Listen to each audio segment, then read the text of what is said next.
ನೀವು professional dancer ಆಗಿ ನೀವು ಐಟಮ್ ಸಾಂಗ್ಗೆ ಇಂಡಸ್ಟ್ರಿಗೆ ಕಾಲಿಟ್ರಿ. ಆದರೆ ಮನೇಲಿ ಒಂದಿಷ್ಟು ಪ್ರಶ್ನೆಗಳು ಬರುತ್ತೆ. ನಿಮ್ಮ ಮನೇಲಿ ಸಪೋರ್ಟ್ ಹೇಗಿತ್ತು? ನೀವು ನಾನು ಐಟಮ್ ಡ್ಯಾನ್ಸರ್ ಅಂದ ತಕ್ಷಣ ಮನೇಲಿ ಯಾವ ರೀತಿ ನಿಮಗೆ ಸಪೋರ್ಟ್ ಮಾಡಿದ್ರು? ಯಾಕಂತಂದ್ರೆ ಒಂದು ಚಿಕ್ಕ ಬಟ್ಟೆ ಹಾಕಂದ್ರೆ ಸ್ಲೀವ್ಲೆಸ್ ಹಾಕಿದ್ರೇನೆ ಕೆಲವೊಂದಿಷ್ಟು ಮನೆಯಲ್ಲಿ ಬೈತಾರೆ, ಮನೆಯಿಂದ ಆಚೆ ಹೋಗಕ್ಕೂ ಬಿಡಲ್ಲ. ಸೊ ಅಂಥದ್ರಲ್ಲಿ ನಿಮ್ಮ ಫ್ಯಾಮಿಲಿ ಎಷ್ಟು ಸಪೋರ್ಟಿವ್ ಆಗಿತ್ತು? ಫಸ್ಟಲ್ಲಿ ಸಪೋರ್ಟಿವ್ ಆಗಿ ಇರಲಿಲ್ಲ, that is for sure. Because item song ಅಂತ ಅವರಿಗೆ ಐಡಿಯಾ ಇರಲಿಲ್ಲ. ಆದಮೇಲೆ ಅವರು ನಾನೇನು ಮಾಡಿದೆ, ನಮ್ಮ ಮನೆಯಿಂದ ಇದು ಪ್ರಾಬ್ಲಮ್ ಸಾರ್ಟ್ ಔಟ್ ಮಾಡಿದರೆ ಆ್ಯಂಡ್ ನಾವು ಎಲ್ಲ ಜನರಿಗೆ ಆಲ್ಸೋ ಹೇಳ್ಬೋದು. ನಮ್ಮ ಮನೆಯಲ್ಲೇ ಪ್ರಾಬ್ಲಮ್, ಓಕೆ ಫೈನ್, ಅವರೇ ಒಪ್ಕೊಂಡೋದಿಲ್ಲ ಆದರೆ ದೆನ್ ಯಾಕೆ ಜನರು ಒಪ್ಕೊತಾರೆ? ಸೊ ನಾನು ಅಂದ್ಕೊಂಡೆ ಫಸ್ಟ್ ನನ್ನ ಮಮ್ಮಿ ಡ್ಯಾಡಿ ಎಲ್ಲರೂ ಗೊತ್ತಾಗ್ಲಿ what is item song, what is the thing. ಅವರು ಇಟ್ ಟುಕ್ 1 year, ಗೊತ್ತಾಯ್ತು. 1 ವರ್ಷ ಆಯಿತು ಅವ್ರಿಗೆ ಒಪ್ಕೊಳಿಕ್ಕೆಲ್ಲ. ಆ್ಯಂಡ್ ನಾವು ದೇ ಆರ್ ಆಲ್ ಓಕೆ, ಏನು ತೊಂದರೆ ಇಲ್ಲ, ಇವಾಗೇನು ಪ್ರಾಬ್ಲಮ್ ಇಲ್ಲ, ಮನೇಲಿ ಓಕೆ ಅಂದಿದ್ದಾರೆ ನಿಮ್ಮ ಪ್ರೊಫೆಷನ್ಗೆ. ಎಸ್, ಓಕೆ, ಏನು ಅಡ್ಡಿ ಇಲ್ಲ ಅಂದ್ರೆ ಎಲ್ಲ ಸಪೋರ್ಟಿವ್ ಆಗಿದೆ ಅಂತ. ಬಿಕಾಸ್ ನನ್ನ ಮಮ್ಮಿ ಇರಲಿ, ನನ್ನ ಆಂಟಿ ಇರಲಿ, ಅಂಕಲ್ ಇರಲಿ, ನನ್ನ ಫ್ಯಾಮಿಲಿ ಮೆಂಬರ್ಸ್ ಇರಲಿ, ಅವರೆಲ್ಲ ಲೈಕ್ ಟೂ ಬ್ರಾಡ್ ಮೈಂಡೆಡ್. ಅವರು ಯೋಚನೆ ಮಾಡ್ತಾರೆ ದಿಸ್ ಇಸ್ ಒಂದು ಕಲೆಗೆ ಕಲೆ ಹಾಗೆ ಬೆಲೆ ಕೊಡ್ತಾರೆ, ಅಷ್ಟು ಬಿಟ್ಟರೆ ಬೇರೆ ಏನಿಲ್ಲ. ಓಕೆ, ಫ್ಯಾಮಿಲಿ ಒಂದು ಕಡೆ ಆದರೆ ಫ್ರೆಂಡ್ಸ್ ಒಂದು ಕಡೆ. ಫ್ರೆಂಡ್ಸ್ ಯಾವ ರೀತಿ ನಿಮಗೆ ಎಂಕರೇಜ್ ಮಾಡ್ತಾ ಇದ್ರು, ಸಪೋರ್ಟ್ ಮಾಡ್ತಾ, ಅಥವಾ ಇದನ್ನೇನು ಮಾಡ್ತೀಯಾ ಬೇಡ ಬಿಟ್ಬಿಡು ಅಂತ ಹೇಳ್ತಾ ಇದ್ರ ಅಂತ? ಹೇಗೆ? ನನ್ನ ಫ್ರೆಂಡ್ ಒಂದು ಮಾತು ಹೇಳಿದ್ಲು, ಐ ಡೂ ರಿಮೆಂಬರ್. ಅವಳು ನನ್ನ ಚೈಲ್ಡ್ಹುಡ್ ಫ್ರೆಂಡ್. ಅವಳು ಹೇಳಿದ್ಲು ಕಿ ನೋಡು ಅಲಿಶಾ, ಸ್ಟಾರ್, ಆ ಸ್ಟಾರ್ ಎಲ್ಲರೂ ಲೈಕ್ ಮಾಡ್ಬೋದು, ಎಲ್ಲರೂ ಲವ್ ಮಾಡ್ಬೋದು. ಆ ಸ್ಟಾರ್ ಎಲ್ಲರಿಗೆ ಲವ್ ಮಾಡ್ಬೋದು, ಎಲ್ಲರಿಗೆ ಲೈಕ್ ಮಾಡ್ಬೋದು, but star is always a star and you have to become a star. Wow, nice. Yeah, and ನಾನು ಹಾಗೆ ನೋಡಬೇಕು ನಿನ್ನನ್ನು. ಏನು ಗೊತ್ತಾ, ಅಪ್ಸ್ ಆ್ಯಂಡ್ ಡೌನ್ ಎಲ್ಲರ ಲೈಫಲ್ಲಿ ಬರುತ್ತೆ, ಬಟ್ ಯಾರು ಸ್ಟ್ರಾಂಗ್ ಆಗಿ ನಿಲ್ತಾರೆ ಅಲ್ವಾ, ಅವರೇ ಗೆಲ್ತಾರೆ ಲೈಫಲ್ಲಿ. One life live it so good that people learn from you. Yes, and you learn from people too. Correct. Yes, Alisha ಅವರು ಸ್ಟೇಜ್ ಮೇಲೆ ತುಂಬಾ ಕಾನ್ಫಿಡೆಂಟ್ ಆಗಿರ್ತಾರೆ, ತುಂಬಾ ಗ್ಲಾಮರ್ ಆಗಿರ್ತಾರೆ, ಎನರ್ಜೆಟಿಕ್ ಆಗಿ ಪರ್ಫಾರ್ಮೆನ್ಸ್ ಮಾಡ್ತಾರೆ. ಆದರೆ ಆಲಿಶಾ ಅವರ ಲೈಫ್ನ ಹಿಂದೆ ಎಷ್ಟು ಸ್ಟ್ರಗಲ್ ಇದೆ, ಎಷ್ಟು ಸ್ಟ್ರಗಲ್ ಮಾಡಿಕೊಂಡು ನೀವು ಈ ಇಂಡಸ್ಟ್ರಿಗೆ ಕಾಲಿಟ್ರಿ ಅಂತ? ಇಲ್ಲ ನೋಡಿ, ಸ್ಟ್ರಗಲ್ ಎಲ್ಲ ಲೈಫಲ್ಲಿ ಇದ್ದೇ ಇರುತ್ತೆ. ಇಟ್ಸ್ ನಾಟ್ ಲೈಕ್ ನಮಗೆ ಒಂದ್ಸಲನೇ ನಿಮಗೆ ಗೋಲ್ಡನ್ ಪ್ಲೇಟ್ ಸಿಗುತ್ತೆ ಅಂತ, ಗೋಲ್ಡನ್ ಎವ್ರಿಥಿಂಗ್ ಇಸ್ ಫೈನ್ ಅಂತ ಹೇಳೋಕ್ಕಾಗಲ್ಲ. ಬಟ್ ನನ್ನ ಕೇಸಲ್ಲಿ ನನಗೆ ಜನರಿಂದ ತುಂಬ ಸಪೋರ್ಟ್ ಸಿಕ್ತು, ನನ್ನ ಇಂಡಸ್ಟ್ರಿಯಿಂದ ತುಂಬ ಸಪೋರ್ಟ್ ಸಿಕ್ತು. Let it be channel friends, ಯಾರು ಎಲ್ಲರೂ, ಲೆಟ್ ಇಟ್ ಬಿ ಎವ್ರಿಬಡಿ. ಅದು ಓನ್ಲಿ ಒಂದು ಹೇಳ್ಬೋದು ಕಿ luckiest person ever. Touch wood, should not tell, but luckiest person ever. And ನನಗೆ ತುಂಬ ಸಪೋರ್ಟ್ ಸಿಕ್ತು ಎಲ್ಲರಿಂದ. I am so grateful. Let it be any case, ನನಗೆ ಆಫರ್ ಬರಬೇಕು, ಇಲ್ಲಾದರೆ ಮೇ ಬಿ ಸಮ್ಟೈಮ್ಸ್ ಜನರು ಈಗ ಸಹ ಹೇಳಿದ್ದಾರೆ ಕಿ because of the colour I am not so fair ಅಲ್ವಾ. ಸೊ ಆ ಕಲರ್ ಬೇಸಲ್ಲಿ ಆಲ್ಸೋ ನನಗೆ ಸಮ್ಟೈಮ್ಸ್ ಆಫರ್ಸ್ ಬರ್ತಾ ಇರಲಿಲ್ಲ. ಬಟ್ ನಮ್ಮ ಇಂಡಸ್ಟ್ರಿ ಜನ ಹೇಳಿದ್ದಾರೆ, ಸರ್ ಅದೆಲ್ಲ ನೋಡ್ಬೇಡಿ, ಅವ್ರ ಪರ್ಫಾರ್ಮೆನ್ಸ್ ನೋಡಿ ಸರ್, ಅವ್ರ ಪರ್ಫಾರ್ಮೆನ್ಸ್ ನೋಡಿ, ಅವ್ರ ಟ್ಯಾಲೆಂಟ್ ನೋಡಿ ಸರ್, ಮತ್ತೆ ಕೊಡಿ ಅವಳಿಗೆ ಕೆಲಸ ಅಂತ. ಸೊ ಹಾಗೆ ಸಪೋರ್ಟ್ ಮಾಡಿದ್ದಾರೆ.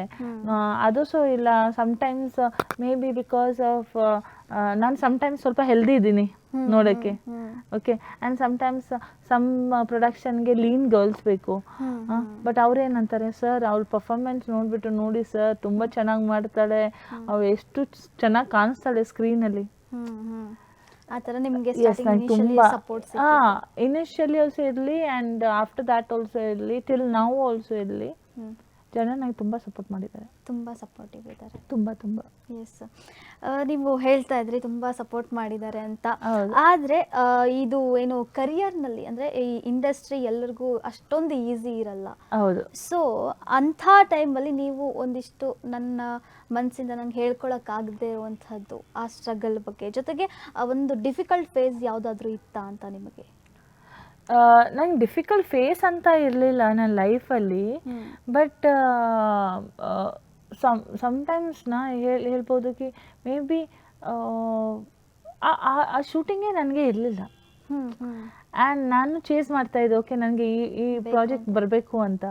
ಬಟ್ ನಾನು ಸಮ್ಟೈಮ್ಸ್ ನಾನು ಒಂದು 2-3 ಇಂಟರ್ವ್ಯೂ ಆಡಿಷನ್ಗೆ ಹೋಗ್ಬಿಟ್ಟು ಆಲ್ಸೋ ನನಗೆ ಸಿಗದಂಥ ಮೂವಿ ಆಲ್ಸೋ ಇದೆ. ಈವನ್ ನವ ಡೇಸ್ ಆಲ್ಸೋ ಸಮ್ಟೈಮ್ ನನಗೆ ಮೂವಿ ಸಿಗಲ್ಲ, ಸಮ್ಟೈಮ್ ಮೂವಿ ಸಿಗತ್ತೆ and all the thing. But so called as self motivation ನಾನು ಬಿಡಲ್ಲ.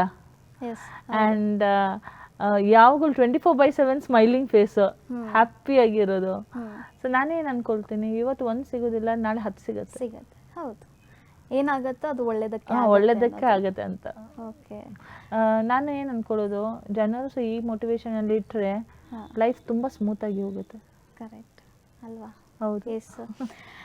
ನೀವು ನೀವು ಹೇಳ್ತಾ ಇದ್ರಿ ಯಾರಿಗೂ ಕೇರ್ ಮಾಡದೆ ಖುಷಿಯಾಗಿ ಆರಾಮಾಗಿ ಪಾಸಿಟಿವ್ ಆಗಿ ತಗೊಳ್ಬೇಕು ಅಂತ ನೀವು ಹೇಳ್ತಾ ಇದ್ರಿ. ಎಸ್, ಈಗ ನಿಮಗೆ ಯಾವತ್ತಾದ್ರೂ ಅನಿಸಿದ್ಯಾ, ಅಂದರೆ ತುಂಬ ಜನ ನಿಮ್ಮನ್ನು ನೋಡಿಬಿಟ್ಟು ಐಟಮ್ ಸಾಂಗ್ ಮಾಡ್ತಾಳಪ್ಪ, ಕೆಟ್ಟದಾಗಿ ಕಾಮೆಂಟ್ ಹಾಕೋದು, ಜೊತೆಗೆ ಆ ಥರ ಎಲ್ಲ ಇರುತ್ತೆ, ಟ್ರೋಲರ್ಸ್ ಅದೆಲ್ಲ, ಅದು ಸೆಕೆಂಡ್. 100%. ಅದಾದಮೇಲೆ ನಿಮಗೆ ಯಾವತ್ತಾದ್ರೂ ಅನಿಸುತ್ತಾ, ಇಲ್ಲ ನನಗೆ ಫೀಲ್ಡೇ ಬೇಡ, ಸಾಕಪ್ಪ, ಬಿಟ್ಬಿಡೋಣ, ಬೇರೆ ಏನಾದರೂ ಮಾಡ್ಕೊಳ್ಳೋಣ ಅಂತ ಯಾವತ್ತಾದ್ರೂ ಅನಿಸಿದ್ಯಾ? ನಾನು ಒಂದ್ಸಲ like on my starting stage ನಾನು ಅಂದ್ಕೊಂಡೆ ಅರೆ ಈ ಫೀಲ್ಡ್ ನಂದಲ್ಲ, ನಾನು ಸುಮ್ಮನೆ ಈಗ ಮಾಡ್ತಾ ಇದ್ದೀನಿ ನಾನು all the thing. So 1-2 movie 3 movies it's okay ಅಂತ. ಬಟ್ ಲೇಟರ್ ನಾನು ರಿಯಲೈಸ್ ಮಾಡಿದೆ ಎಷ್ಟು ಮೂವಿ ಮಾಡಿದ ಮೇಲೆ ನಾನು ರಿಯಲೈಸ್ ಮಾಡಿದೆ it is meant for me only. ಇದು ನನ್ನ ಕೆರಿಯರ್, ಇದು ನನ್ನ ಜನರು, ಇದು ನನ್ನ ಫ್ಯಾಮಿಲಿ ಅಂತ. ಓಕೆ. ಎಂಟರ್ಟೈನ್ಮೆಂಟ್ ಇಂಡಸ್ಟ್ರಿ ಅಂದರೆ ಅದು ಈಸಿ ಇರಲ್ಲ. ಸೊ ನಿಮ್ಗೇನಾದರೂ ಇಂಡಸ್ಟ್ರಿಯಲ್ಲಿ ಕೆಟ್ಟದಾಗಿ ನೋಡೋದು, ಕೆಟ್ಟದಾಗಿ ಮಾತನಾಡೋದು, ಐಟಮ್ ಸಾಂಗ್ ಅಂದರೆ ಆಬ್ವಿಯಸ್ಲಿ ಕೆಟ್ಟದಾಗಿ ಬಿಹೇವ್ ಮಾಡ್ತಾರೆ, ಲೈಕ್ ಆ ಥರ ಯಾವತ್ತಾದರೂ ಆಗಿದೆಯಾ ನಿಮಗೆ ಅಂತ? ನನಗೆ ಈಗ ತನಕ ಆ ಥರ ಆಗಿಲ್ಲ. ಬಿಕಾಸ್ ಏನು ಗೊತ್ತಾ, ಮೊಜಾರಿಟಿ ಟೈಮಲ್ಲಿ ನನಗೆ ಪೀಪಲ್ ಎಂಕರೇಜ್ ಮಾಡಿದ್ದಾರೆ, ಲೈಕ್ ನಾನು ಬಿಫೋರ್ ಹೇಳಿದ ಹಾಗೆ. ಆ್ಯಂಡ್ ಅದಲ್ಲ, ಇವನ್ ಜನರು, let it be my neighbours, ನನ್ನ ನೇಬರ್ಸ್ ಇರಲಿ, ಜನರು ಇರಲಿ, ಎಲ್ಲರೂ ಇರಲಿ, ಅವ್ರು ಹೇಳ್ತಾರೆ ಅವ್ರ ಹಸ್ಬೆಂಡ್ಗೆ, ಸರ್ ನೀವು ನೋಡಿ ಅವರಿಗೆ ಐಟಮ್ ಸಾಂಗ್ ಹೇಳೋಕ್ಕಾಗಲ್ಲ, ಅವ್ರು ಡಿಸ್ಕೋ ಡ್ಯಾನ್ಸ್ ಹೇಳೋದು. ನಾನು ಓಕೆ ಓಕೆ ಅದೇ ಹೇಳ್ಬಿಡಿ, ಅಟ್ಲೀಸ್ಟ್ ಡಿಸ್ಕೋ ಡ್ಯಾನ್ಸ್ ನೋಡಿದಿರಾ ಅಲೀಶಂದು ಅಂತ. So that is an positive feel ಒಂದು. ಆ್ಯಂಡ್ ಎಸ್, ರೀಸೆಂಟಾಗಿ ನಾನು ಒಂದು ಮೂವಿ ಮಾಡಿದೆ, ಅದರಲ್ಲಿ ಸೊ ನನ್ನ ಪ್ರೊಡಕ್ಷನ್ ಎಲ್ಲ ಹೇಳ್ತಾ ಇದ್ರು, you are the crush of generation alpha and all the thing. So I'm like, oh, okay, at least something is better. Okay. So Gen Z also, so maybe something is good anta. Okay. ಈಗ ಒಬ್ಬ performer ಆಗಿ ನಿಮ್ಮ ಲೈಫಲ್ಲಿ sacrifice ಮಾಡಿದ್ದೀರಾ ಈ ಡ್ಯಾನ್ಸ್ಗೋಸ್ಕರ? ಇಲ್ಲ, ನಾನು ನನ್ನ ಏನು ಗೊತ್ತಾ, every now and then I think only for improvising. ನಾನು ಈ ದಿನ ಆಲ್ಸೋ ಏನೇ ಅಂದ್ಕೊಳ್ಳೋದು ಅಂದರೆ, ನಾನು ಯಾವುದು ಪ್ರಾಜೆಕ್ಟ್ ಮಾಡ್ತೀನಲ್ವಾ, ನಾನು ಹೋಗ್ಬಿಟ್ಟು ನಾನು ನೋಡ್ತೀನಿ if I have to improvise anything. I have not you so called as I have many ways I have maybe given my time for acting or maybe kaliyakke. Learning is a process. Yes. So maybe like that might have sacrificed. Living that I have not. Okay. ಸಾಕಷ್ಟು ಜನ ನೋಡ್ತಿರ್ತಾರೆ, ಅಂದರೆ Kannada industry ಬಗ್ಗೆ ನಮಗೆ ತಿಳಿಸ್ಕೊಡ್ತೀರಾ? ಯಾಕಂತಂದರೆ ಹೊರಗಡೆಯಿಂದ ನೋಡೋಕ್ಕೆ ತುಂಬ ಗ್ಲಾಮರ್ ಆಗಿರುತ್ತೆ, ಬ್ಯೂಟಿಫುಲ್ ಆಗಿರುತ್ತೆ, ಕಲರ್ಫುಲ್ ಆಗುತ್ತೆ ಟೋಟಲ್ ಆಗಿ. ಸೊ ಆದರೆ ರಿಯಾಲಿಟಿ ಅಂತ ಬಂದಾಗ ಹೇಗಿರುತ್ತೆ ಅಂತ?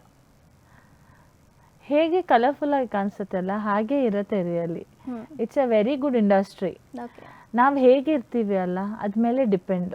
ಓಕೆ, ನಾವು ಹೇಗಿರ್ತೀವಿ ಅನ್ನೋದ್ರ ಮೇಲೆ ಡಿಪೆಂಡ್ ಆಗುತ್ತೆ. ಸಿ ಏನು ಗೊತ್ತಾ, ಇಫ್ ಯು ಥಿಂಕ್ ಪಾಸಿಟಿವ್, ಎಲ್ಲ ಪಾಸಿಟಿವ್ ಆಗಿ ಕಾಣಿಸುತ್ತೆ. ಇಫ್ ಯು ಥಿಂಕ್ ನೆಗೆಟಿವ್, ಎಲ್ಲ ನೆಗೆಟಿವ್ ಆಗಿ ಕಾಣಿಸುತ್ತೆ. Which industry is not difficult? ಎಲ್ಲ ಇಂಡಸ್ಟ್ರಿ ಡಿಫಿಕಲ್ಟೇ ಅಲ್ವಾ?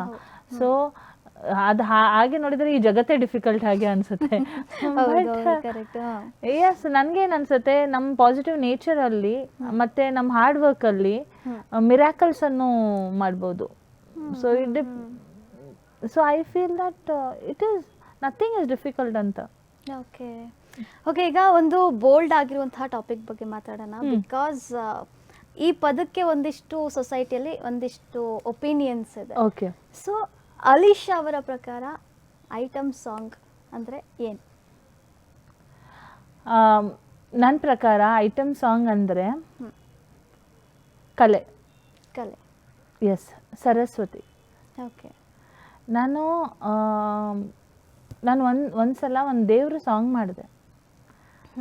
ಆವಾಗ ನಾನು ಕೇಳಿದೆ ಅವ್ರ ಹತ್ರ, ಸ್ವಾಮೀಜಿ ನಮ್ಮ ಪ್ರೊಡ್ಯೂಸರು ಅವ್ರ ಹತ್ರ ಕೇಳಿದೆ, ನನ್ನ ಪ್ರೊಡ್ಯೂಸರ್ ಹತ್ರ ಕೇಳ್ಬೋದಲ್ವಾ, ಕೇಳಿದೆ, ಸರ್ ನೋಡಿ ಸ್ವಾಮೀಜಿ ನನಗೆ ಇದ್ರ ಬಗ್ಗೆ ಏನು ಗೊತ್ತಿಲ್ಲ, ಬಟ್ ನಿಮಗೆ ಗೊತ್ತಾಗಬೇಕು, ನಾನು ಒಂದು ಐಟಮ್ ಸಾಂಗ್ಸ್ ಮಾಡ್ತೀನಿ, ದೇವ್ರ ಪಾತ್ರ ನಾನು ಮಾಡ್ಬೋದು ಅಂತ ಅವ್ರು ನನ್ನ ಹತ್ರ ಹೇಳಿದರು. ನನಗೆ ಸರಸ್ವತಿ ಕಾಣಿಸ್ತಾ ಇತ್ತು. ವಾವ್. ಓಕೆ, ಸೊ ಕಲೆ ಅಂದರೆ ಸರಸ್ವತಿ ಅಲೀಶಾ, ಡ್ಯಾನ್ಸ್ ಅಂದರೆ ದೇವರು. ಓಕೆ, ನೀನು ಯಾವ ತನಕ ಇದನ್ನು ದೇವ್ರ ಹಾಗೆ ನೋಡ್ತೀಯ ಅಂದರೆ ನಿನಗೆಲ್ಲ ಸಿಗತ್ತೆ.